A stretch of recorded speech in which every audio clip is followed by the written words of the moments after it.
বাংলাদেশ জামায়াতে ইসলামী কেন্দ্রীয় নায়েব আমির ও সাবেক সংসদ সদস্য অধ্যাপক মুজিবুর রহমান বলেন, আগামী নির্বাচন হবে ইসলামী ঐক্যের ভিত্তিতে। ইতিমধ্যে অন্যান্য ইসলামী দল সমূহের সাথে তাদের আলোচনা চলছে।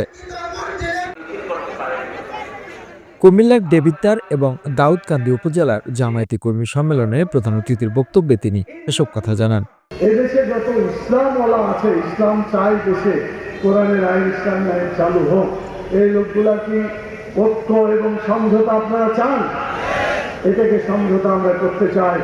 বাংলাদেশ জামাত ইসলামীর সম্মানিত আমির জনাব ডাক্তার শফিকুর রহমান সাহেব শুরু থেকেই বিভিন্ন ইসলামী দলের সাথে আলোচনা করছে, আমরা বিভিন্নভাবে আলোচনা করছি।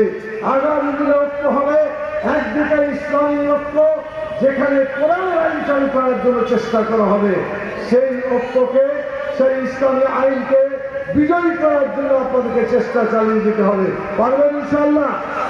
বাংলাদেশের জামাত ইসলামীর পক্ষ থেকে যাকে আগামী জাতীয় সংসদে এখানে প্রার্থী করা হবে, একটাই প্রার্থী যাতে থাকে, যে প্রার্থী কোরআনের আইনের পক্ষে কাজ করবে। উপজেলা আমির অধ্যাপক শহীদুল ইসলামের সভাপতিত্বে কর্মী সম্মেলনের প্রধান বক্তব্য রাখেন কেন্দ্রীয় নির্বাহী পরিষদ সদস্য অ্যাডভোকেট মতিউর রহমান আকন্দ। বিশেষ অতিথির বক্তব্য দেন কুমিল্লা উত্তর জেলা আমির অধ্যাপক আব্দুল মতিন, গাজীপুর মহানগরী জামায়াতের সেক্রেটারি আবু সাইদ মোহাম্মদ ফারুক, উত্তর জেলা জামায়াতের সেক্রেটারি সাইফুল ইসলাম শহীদ, জামায়াতে ইউরোপীয় ইউনিয়নের মুখপাত্র ব্যারিস্টার আবু বকর মোল্লা।